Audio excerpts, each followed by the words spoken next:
Welcome to today's Ethnic Media Services news briefing, and it's in partnership with ICT, formerly Indian Country Today, and FNX TV.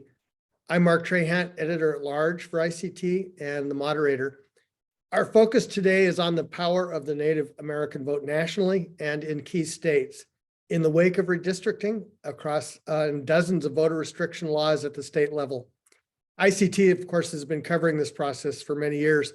And we're looking at two years ago, part of the reason for so many of the actions is some of the success of people on the ground organizing the Native vote.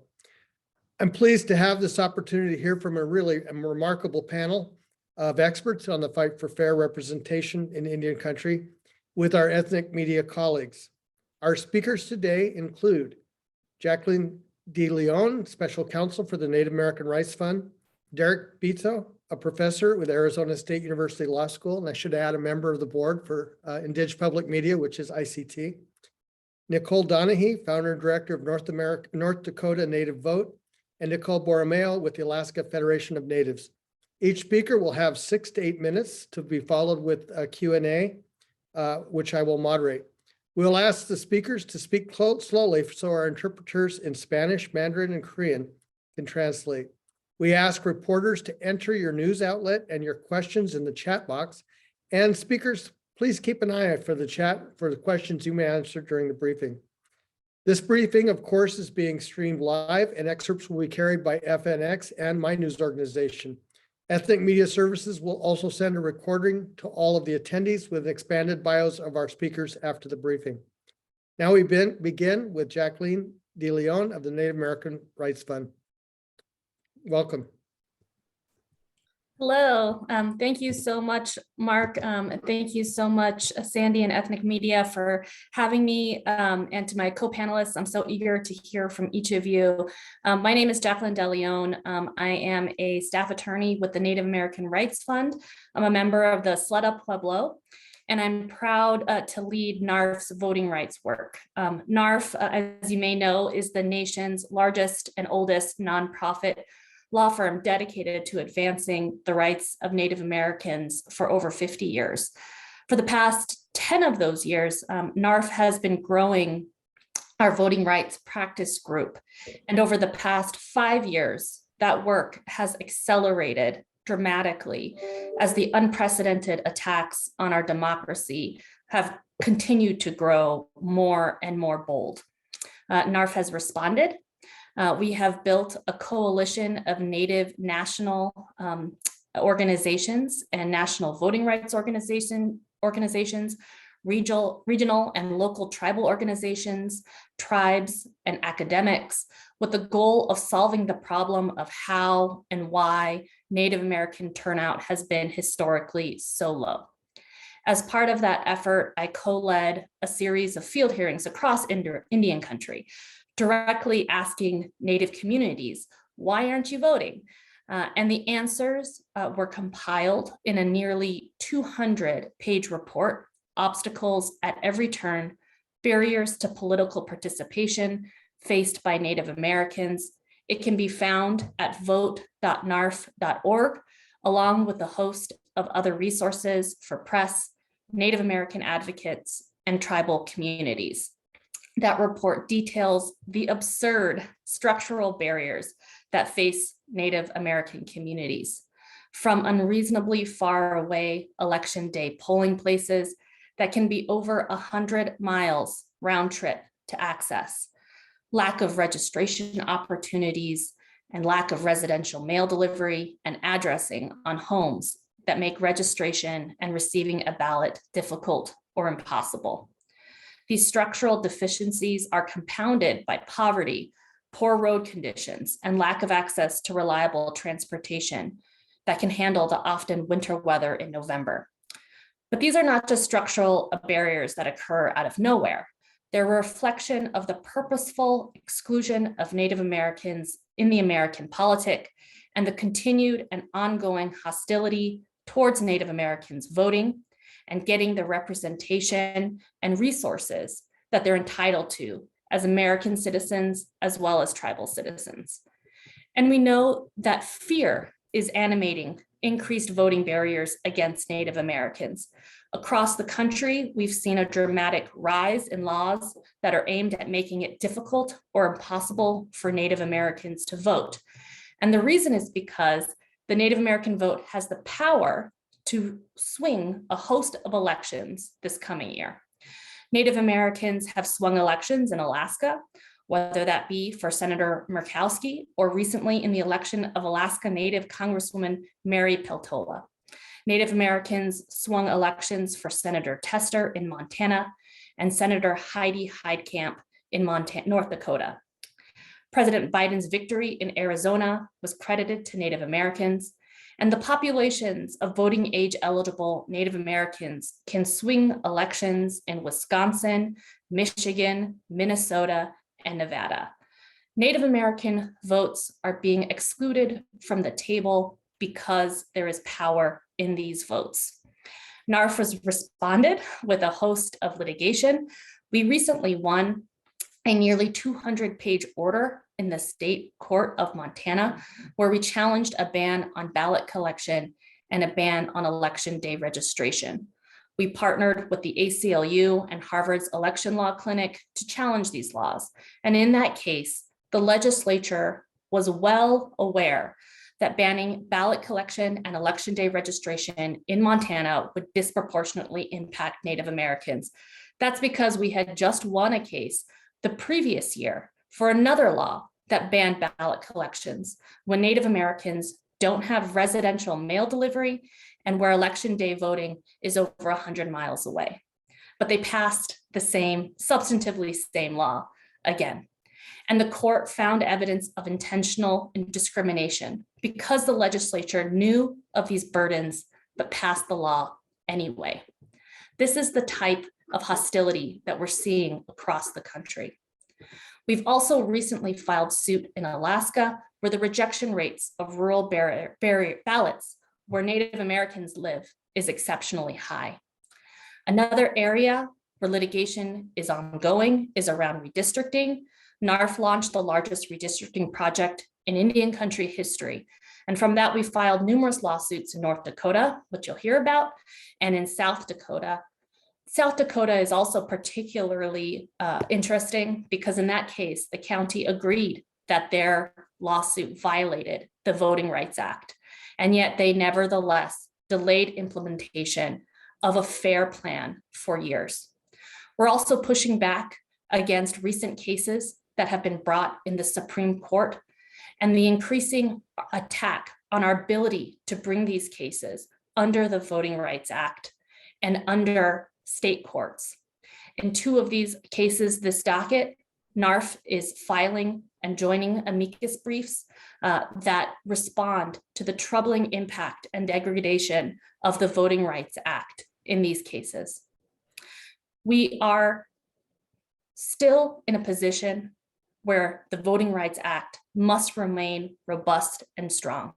Across the country, we have seen intentional and purposeful discrimination against Native American communities, and we are banding together in order to fight back against that. We are also encouraging Native Americans across the country to get out, push past these barriers in order to vote. The reason that these barriers exist is because of the power and potential of the Native American vote. Thank you so much for having me, and I'm here to answer any questions if you have any. Thank you so much, Jacqueline. Next, we'll hear from Derek Bizzo. Yate, Mark. Yate, everybody. Good morning to those in Hawaii, Alaska, and the West Coast. Good afternoon to everybody else. As Mark said, my name is Derek Bizzo. I serve as Director of the Indian Gaming and Tribal Self-Governance Programs at the Sandra Day O'Connor College of Law at Arizona State University. I'm happy to be here with you guys today. This week, I'm actually in Washington, D.C., and as luck would have it, I'm teaching this class to students here called Federal Advocacy for the Tribal Client. And a lot of what we're doing this week is showing young Native students and non-Native students that are interested in furthering federal Indian law and policy, the lay of the land in our nation's capital, things like how to interact with agencies, how Congress is made up, how to spread your message on the Hill within agencies, how to work on issues before the Supreme Court. And I find myself doing this work and having a good time, but at the same time, we're dealing with very real issues back in Arizona that are related to the foundation of the democracy that we're here to study how to be a part of, right? And so I'm glad that you guys are hosting this. I want to give a thanks to Ethnic Media Services, to ICT and FNX for creating this opportunity for us to share this information for the public at large. In Arizona, we've been dealing with redistricting issues lately as a result of what you mentioned earlier, Mark, the redrawing of the different maps. I myself am a citizen of the Navajo Nation.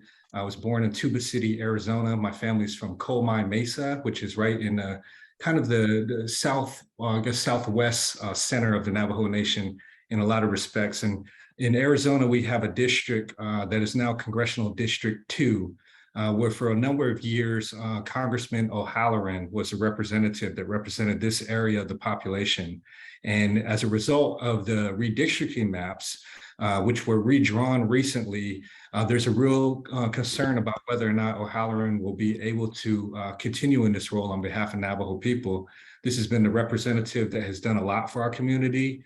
He's had a strong voice on the Hill in this role. He's fought for a lot of different funding for programs and services to tribal people in his area. He has staff that are Native, and he really understands the community.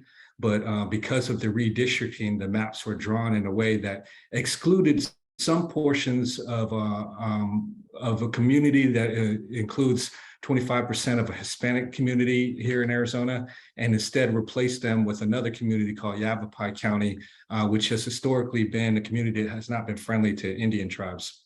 And I say that this is concerning for a number of reasons, but really you go back to the foundation of the Constitution, the constitutional authority that allows for this redistricting to happen. In my point of view, and Jacqueline can correct me if I'm wrong, but I feel like the purpose of redistricting was to make sure that every vote counted as the country and the demographics of the country changed and people began to move and populate different areas. Every 10 years, we look at those areas and see whether or not those are a true reflection of the community. Now, the case here in Arizona is not such a case. You'll see the same grandmas live in the same house, the same grandpas live in the same house, all the same tribal members live where they've lived, and all the different individuals that are impacted in Yavapai County and other counties in Arizona still live in the same area. You haven't seen a huge influx of different people in or out of these communities, but yet the maps were redrawn. And the only conclusion that we're led to believe is that it was done so for political purposes, rather than to make sure that everybody's vote counted the way it should vote.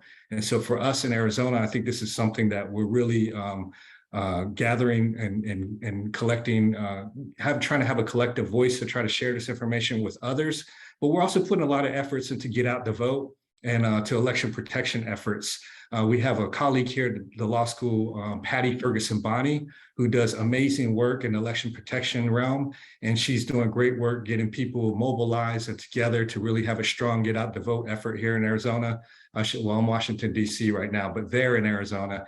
And then also and making sure that we have qualified attorneys that understand the different laws and the rights to vote for tribal citizens, and making sure that we have individuals helping on the ground on election day. So for us, I want to echo what Jacqueline said, is that we need to push through these barriers, that these barriers will always be there no matter what we're talking about. But at the same time, us as tribal peoples have to understand that, together and united, we can be stronger and we can help each other overcome those barriers. So with that, I'll go ahead and turn it back over to you, Mark, but I really appreciate the opportunity to share a little bit of Arizona's story here for the group at large. Thank you. Thanks, Derek. And before we go on, I want to ask a couple of questions of both Jacqueline and Derek. And I'll start with Jacqueline. I was just in Montana a couple of weeks ago. And when you talk to voters, one of the things that they're most proud of is same-day registration. It's something they carry as a badge of honor. Why do you think the legislature is so against that?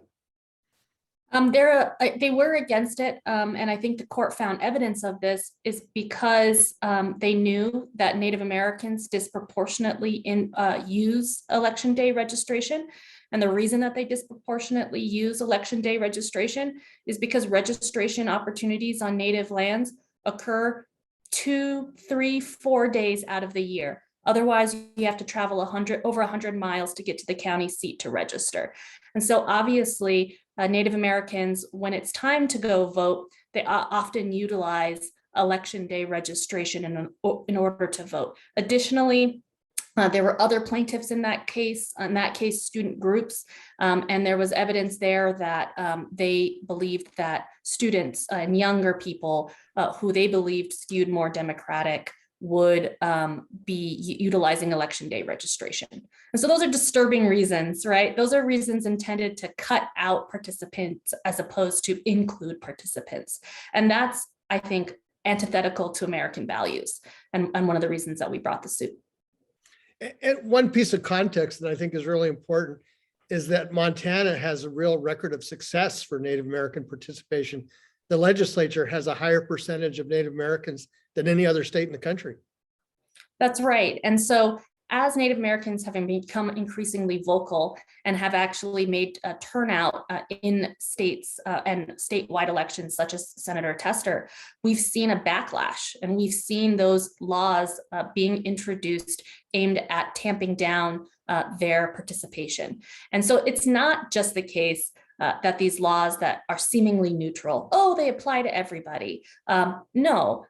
You have to take every law within context. And the context facing Native American communities is that overall access is much lower, road conditions are poor, there's no residential mail delivery. And so they depend on ballot collection. These are reasonable things that Native Americans do to overcome other injustices. And so I think that type of legislation is designed to make it more difficult for Native Americans to participate because of their success. Thank you. And Derek, I wanted to ask an Arizona question before we move on. And that is, when you look across Arizona, again, history is interesting, where this is also a Navajo Nation election year. How does that play into the state election? Yeah, I mean, I think, so if you don't have a chance to do so, you should read the report that Jacqueline referenced earlier, Obstacles at Every Turn. The Obstacles at Every Turn, one of the hearings they did was in Tuba City, Arizona, and they went and they spoke to individuals on a Navajo reservation. And you do have your tribal elections at the same time as you have your other elections.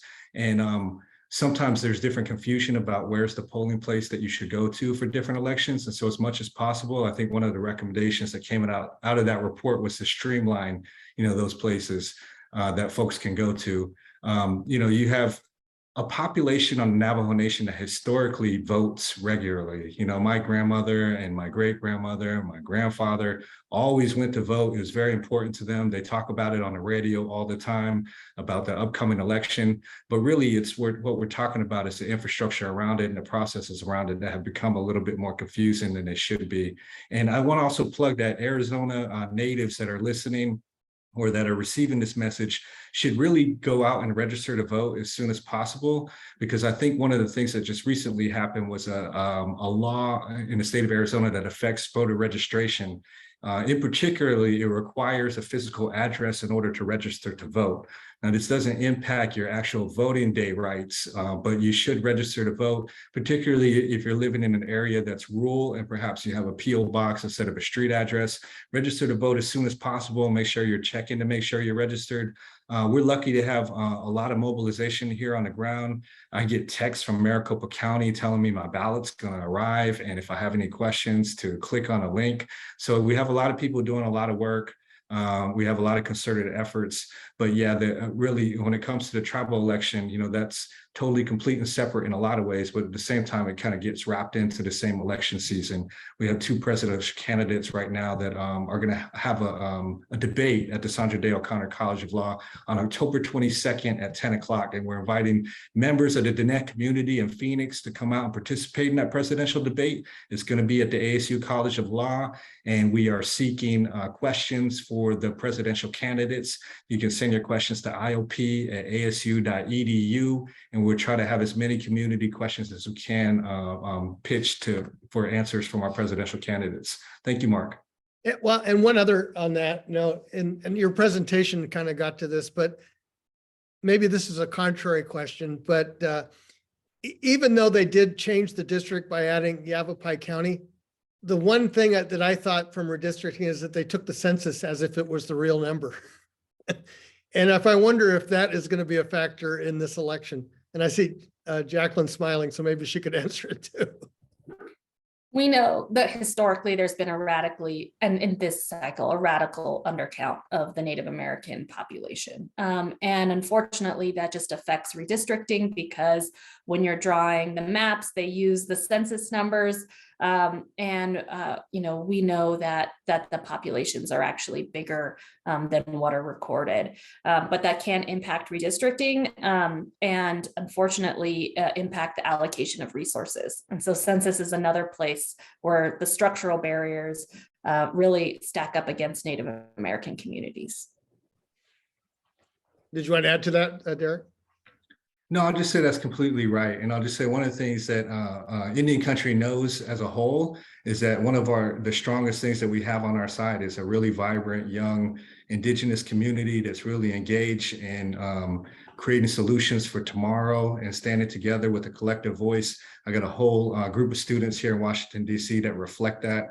And so I think that's kind of, something that we can always hopefully fall back on. But I really appreciate the question. And thank you, Jacqueline, for that. I also, Derek, like those texts from Maricopa County, and I like looking at every step my ballot is at. And I'm one of those voters who vote like 10 minutes after they get the ballot. So I figure it inoculates me from every commercial thereafter. Sure, it's like waiting for your Domino's pizza with the pizza tracker. Exactly. Let's broaden the conversation.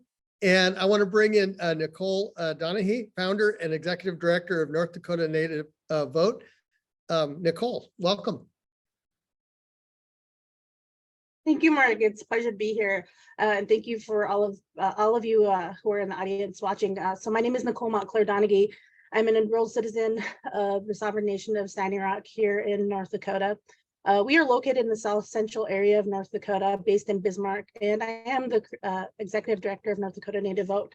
And so in my previous capacity, I was one of the many organizers that were on the ground back in 2018 that worked against the voter identification law that had the ability to disenfranchise, sorry, I'm a fast talker, that had the ability to disenfranchise over 5,000 Native American voters.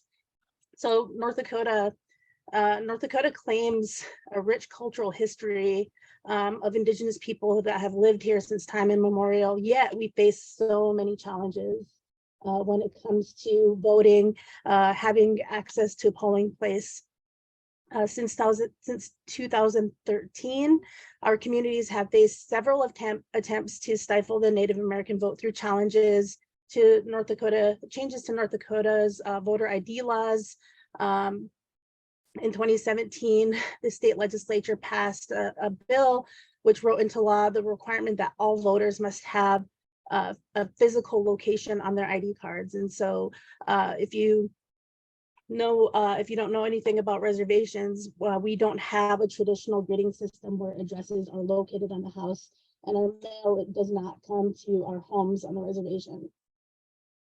So the voter ID law proved to be super difficult and caused a lot of challenges in our communities, which Jacqueline spoke to a little bit previously. But the biggest piece being that addressing system and the lack of post offices on our reservations. And so that was our very early work, organizing that work. And since then, we've been on the ground in North Dakota, continuing engaging our communities in engaging in these systems that have historically forgotten about us. Our biggest challenges is making contact with voters in remote rural communities. Back in 2018, there was a lot of organizations here, and we were able to turn out over 50% of the Native vote that year. I think we hit up to 56% of the Native American vote in North Dakota, which was amazing. We have yet to see that happen. We have attempts at making the voting laws in North Dakota even more cumbersome. So in 2021, Our state legislature meets every odd year. We meet on a biennium. There was 21 bills proposed to affect voting, to change voting laws because of the suspicion and the national trend of these conspiracy theories that, you know, we all hear about. There was 21 bills that were proposed. Only 2 of those bills were passed.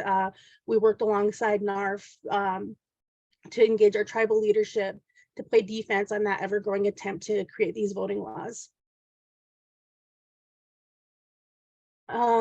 Also in 2021, the redistricting process did happen. It does begin as a bill in our state, and the state legislature is in charge of redrawing these districting lines and essentially drawing their own lines and keeping them in office or pushing other legislators out. And so that process has been we gave so much input on that process to make it more equitable, to have more hearings near the reservations, which did not happen. The closest reservation is Standing Rock, which is 60 miles south of Bismarck, where all of the meetings happened.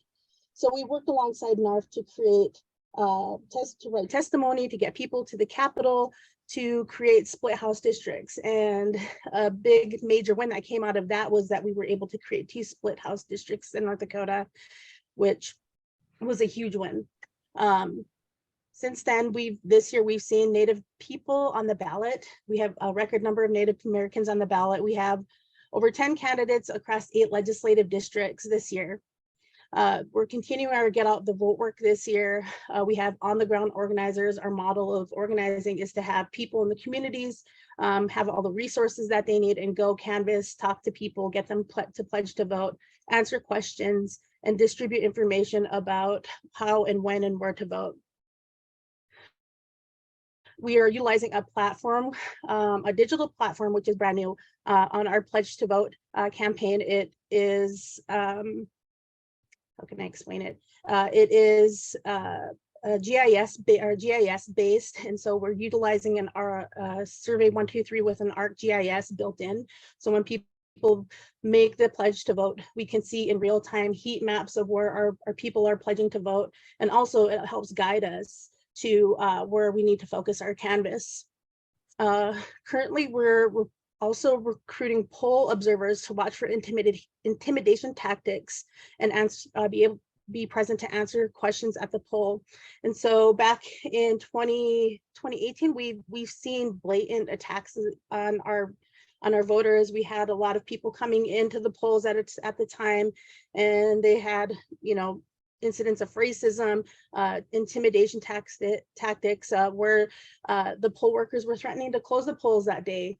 And so we want to make sure that we have a friendly face at the polls, that we have Native people in these positions that are watching and are observant and are there to answer questions should problems arise. And so one last thing I'll touch base on is the difficulties that we face this election. And so like I mentioned earlier, the voter identification law is still in effect. There was some alleviation of those burdens through the consent decree between the tribes, but overall that law is still in effect. We have limited polls this year. I think there's only 1 polling place open per county in North Dakota, and out of all of the reservation-based polls, none of them are offering early voting. There's also an increased push toward voting by mail through the absentee ballot process here in North Dakota, which is also very cumbersome. The absentee ballot, you have to apply for it and then get a ballot by mail, which is also very confusing because your ID on your voter file does have your physical address, which you don't get mail at. And then lastly, we also want to make sure that there's no more intimidation tactics happening at the polls. And then, yeah, sorry, I'm getting all jumbled up. And then also, along with the absentee ballot, if you do mail your ballot in, the county auditor, secretary of state does not have to require, or there's no requirement to have a notification sent out to the elector if their ballot was spoiled. And so that's something that we're also including in our information packets to our electors. And so, yeah, it's going to be super busy. It's a super exciting time in North Dakota. We are proud to be a part of the National Coalition on Voting Rights alongside NARF and all of our other colleagues. And so I will stop there for questions. Thank you. Thanks, Nicole. You know, I also am interested in North Dakota because it's a state that has also prided itself on not having registration and allowing people to vote very easily. And it's only been in the last decade that that's shifted.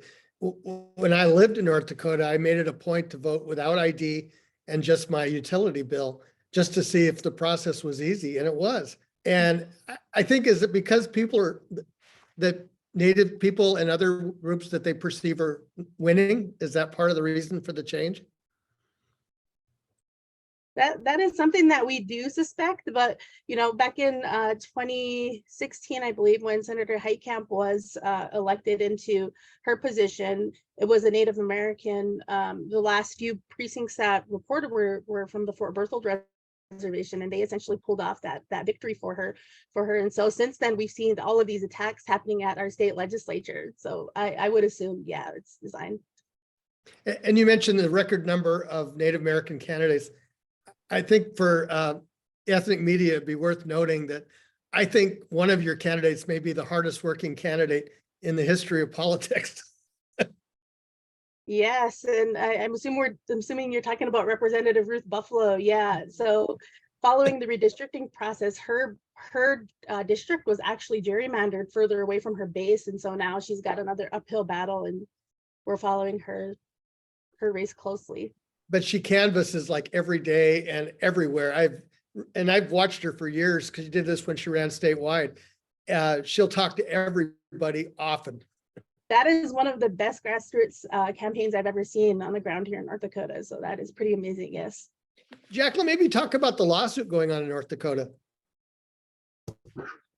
Yeah, we have a couple lawsuits going on in North Dakota. So, you know, as Nicole mentioned, the state maps, you know, despite testimony, ended up shifting some districts away and diluting Native districts to make it difficult for them to elect candidates of choice, Turtle Mountain plaintiffs. And then we recently, just this week, filed a case in Benson County. And what Benson County does is they elect their county seats at large, meaning they say, you know, you don't have to actually draw a map. Everybody can just vote. Well, that's the case when you have an over 50%. But if you have a sizable minority population, 30, 40% Native, they're entitled to a couple of those seats. And that's what map drawing does. It allows you to have a couple of those seats. Instead, they moved to an at-large system. And actually, the DOJ had filed suit against them in 2015 for that at-large system, and they went to maps. But then the very next year, when the DOJ you know, may or may not have been monitoring, they went back to that at-large system. And so we're suing again to get rid of that system. And we see at-large systems across Indian country, which are a clear violation of the Voting Rights Act, and unfortunately too prevalent in communities that want to keep Native Americans outside of the room where decisions are being made. And it's really frustrating because we're not talking about, oh, we're going to control the council or the county. We just want a seat at the table, the seat at the table that Native Americans are entitled to. And unfortunately, we see time and time again, especially at the county level or at the school board level, an unwillingness to even allow Native Americans in the room at all.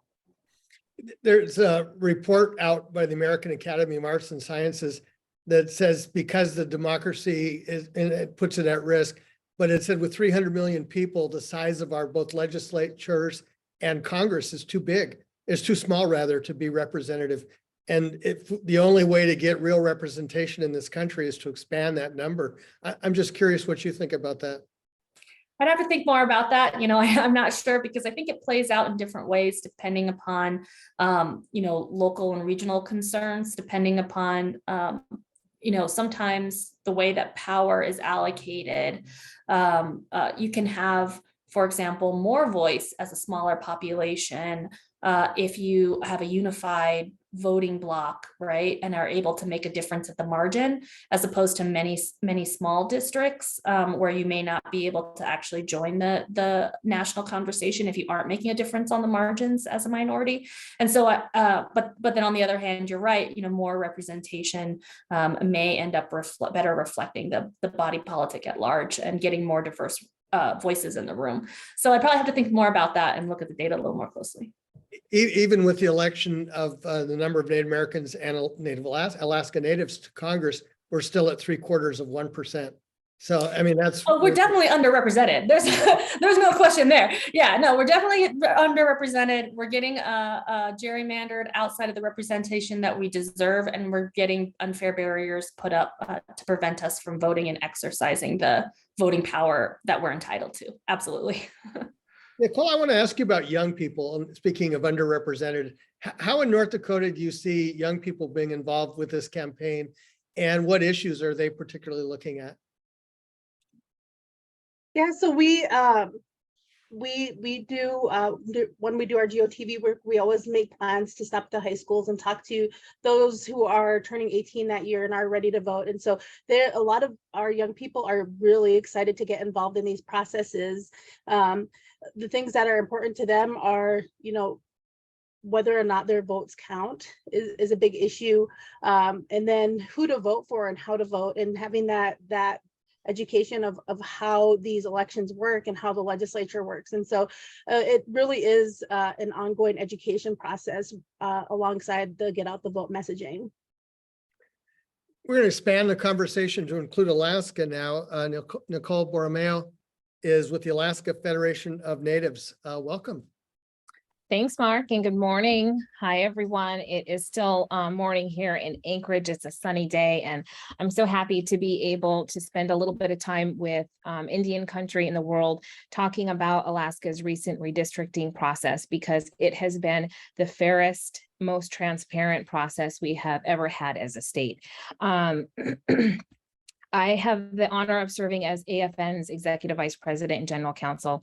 The Alaska Federation of Natives is the oldest and largest membership-based organization in the state.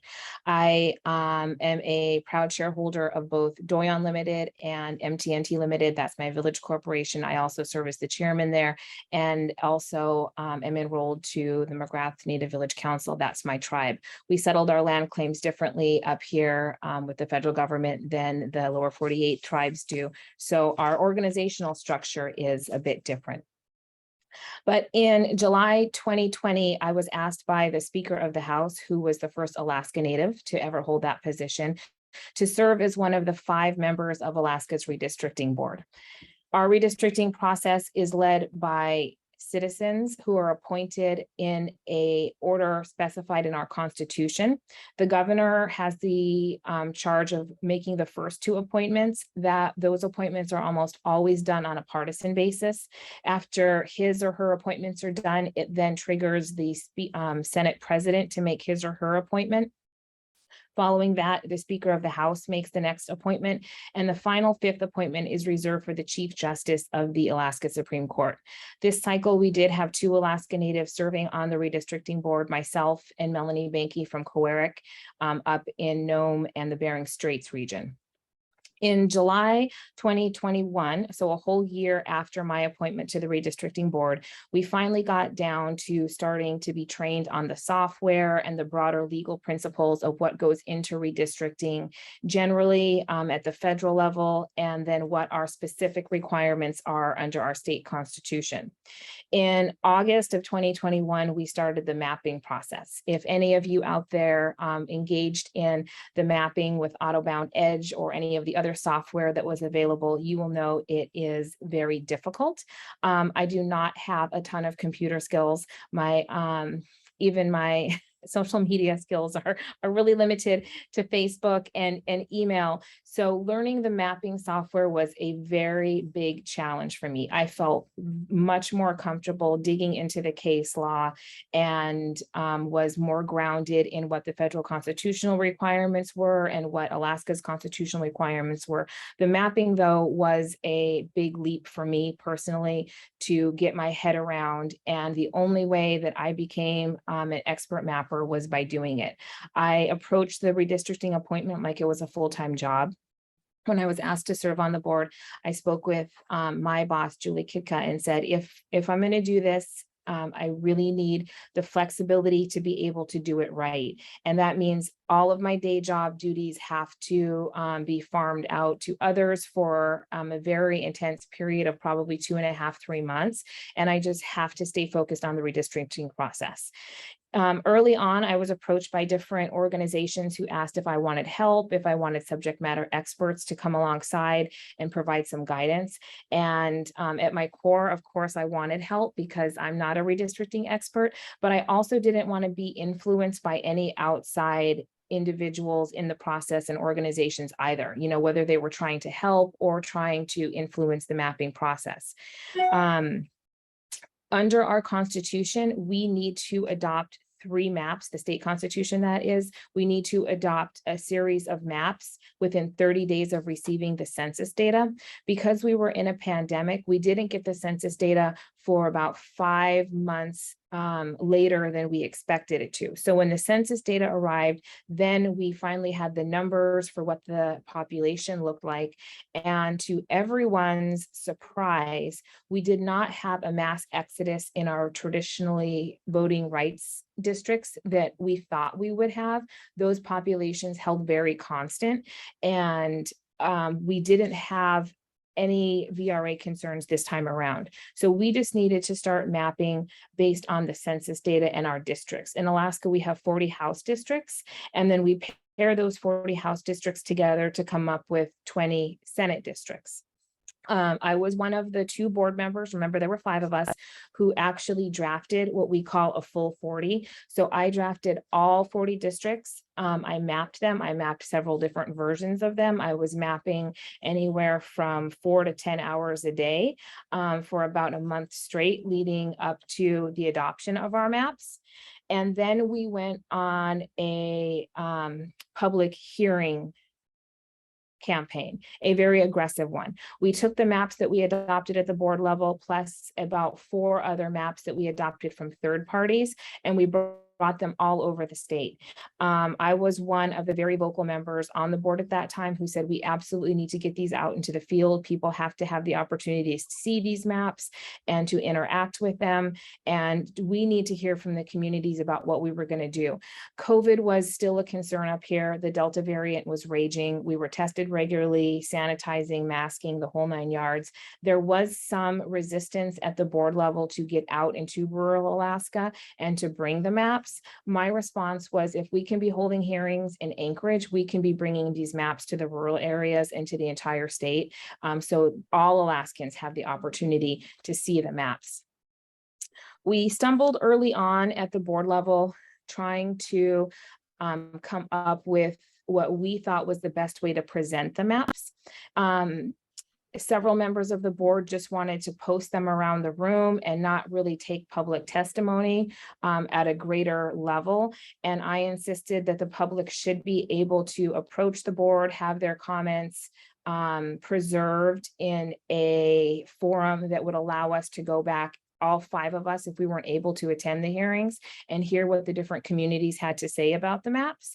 I'm going to share my screen right now, and just to give you an idea of the different levels of engagement that was suggested. So I hope that you guys can see my screen. Can you see it?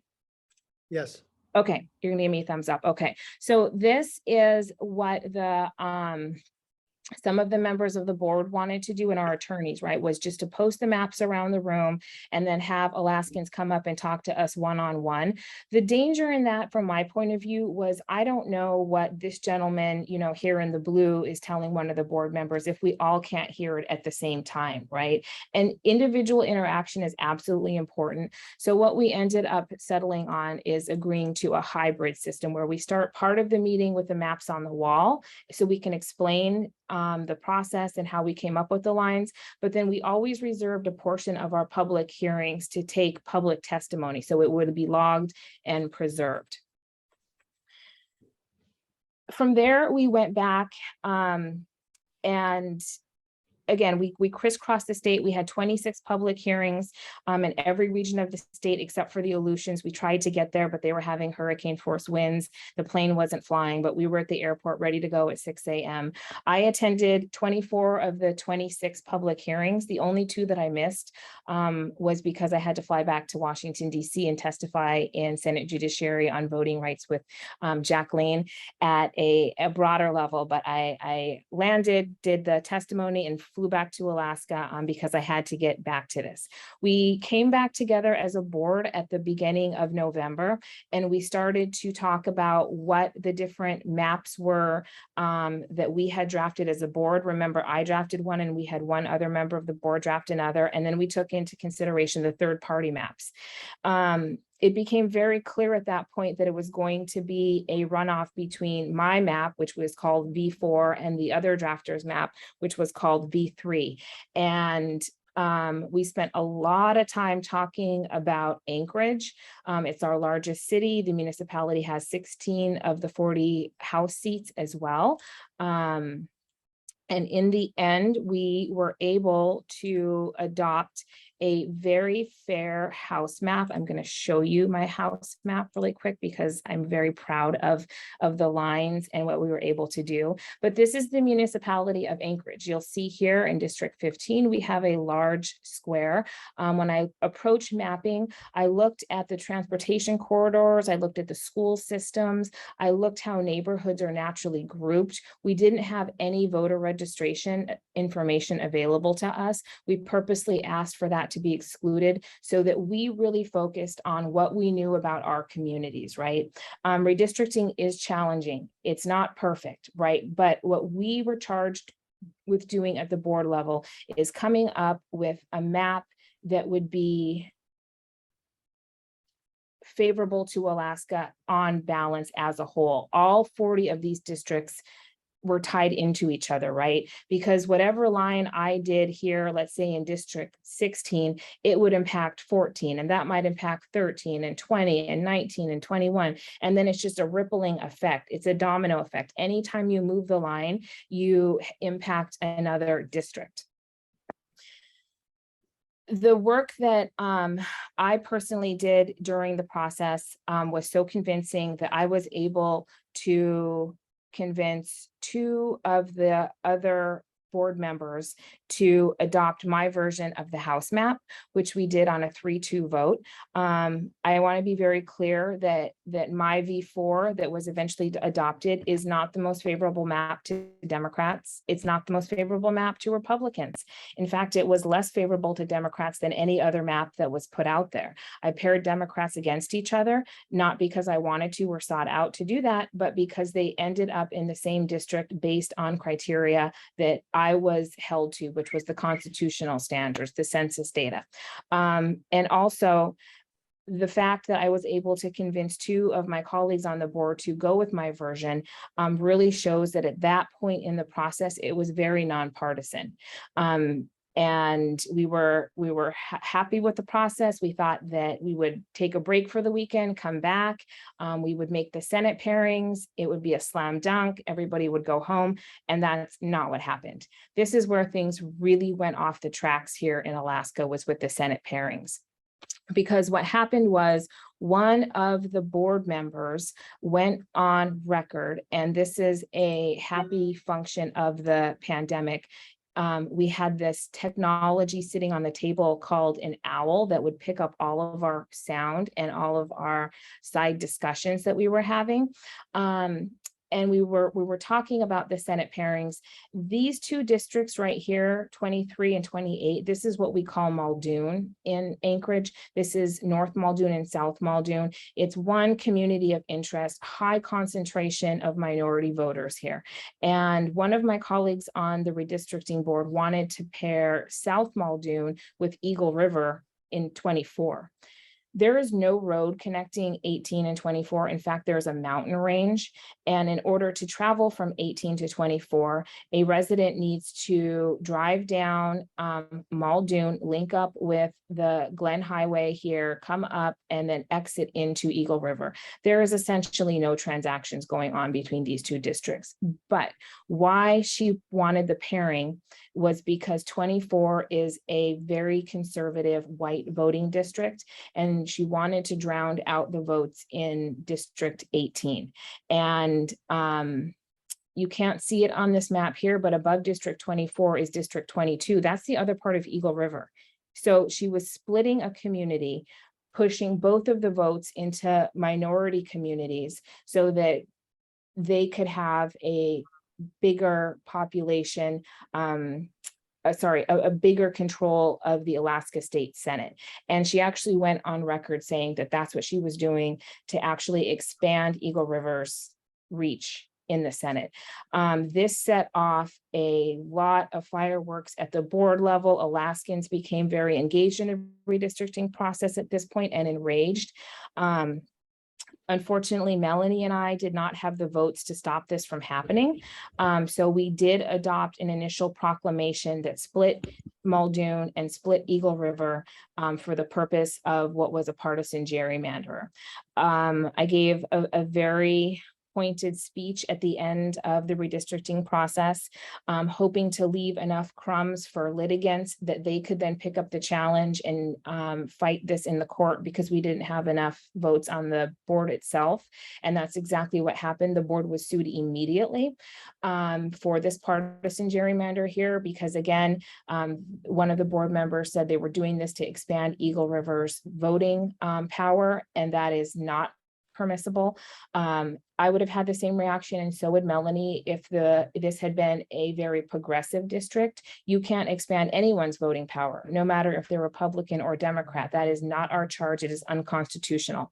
So we went to a very long trial. That started in December. We had a trial court decision in March of this year. The trial court judge issued a scathing 192-page opinion in which the trial court found for the very first time that the board had engaged in a partisan gerrymander against Alaska's constitution. We did not have case law to this effect before this cycle.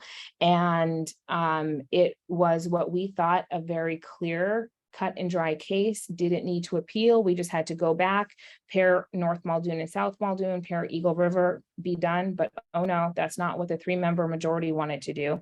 They appealed the decision to the Supreme Court.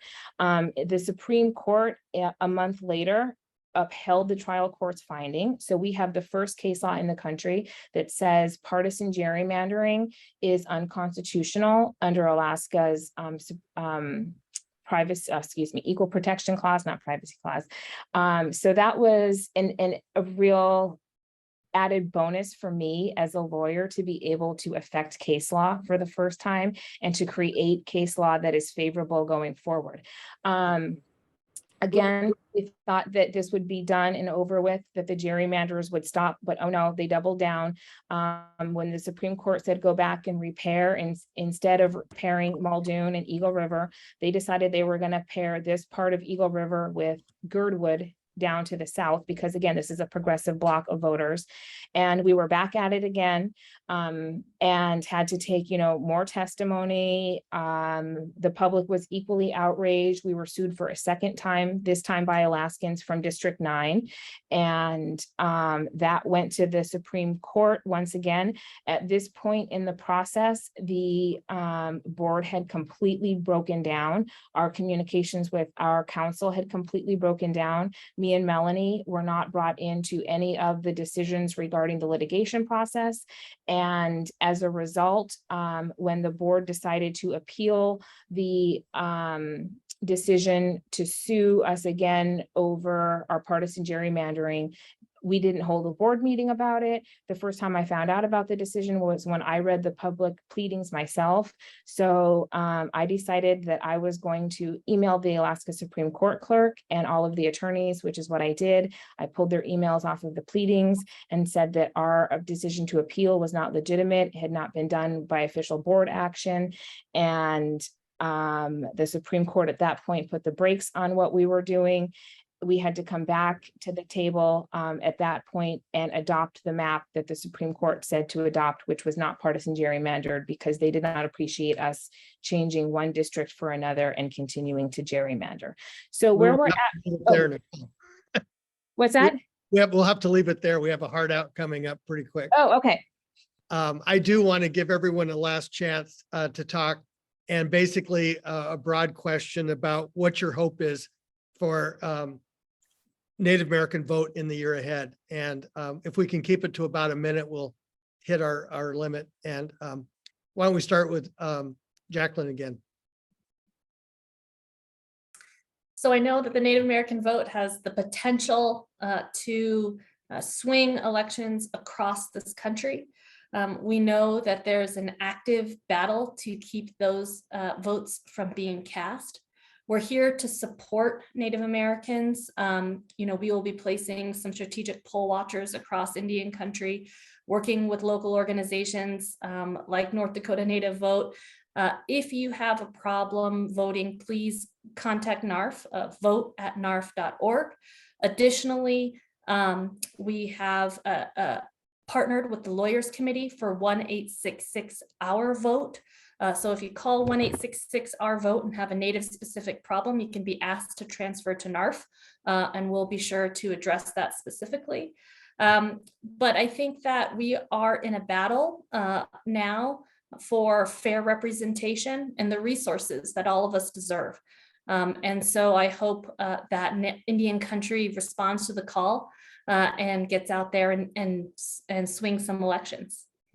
Thank you. And Derek? Yeah, thank you, Mark. And I just want to thank my co-panelists. I've learned a lot listening to you all. And so for me, it's just been a pleasure to be on this panel, pleasure to talk about voting. Like Jacqueline, I think I'm really just looking forward to a strong Native turnout.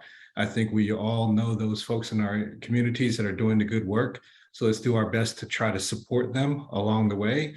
ASU Law is, along with among other partners, having an election protection campaign in Arizona. So if you feel like you want to roll up your sleeves and volunteer with us, please reach out to the law school.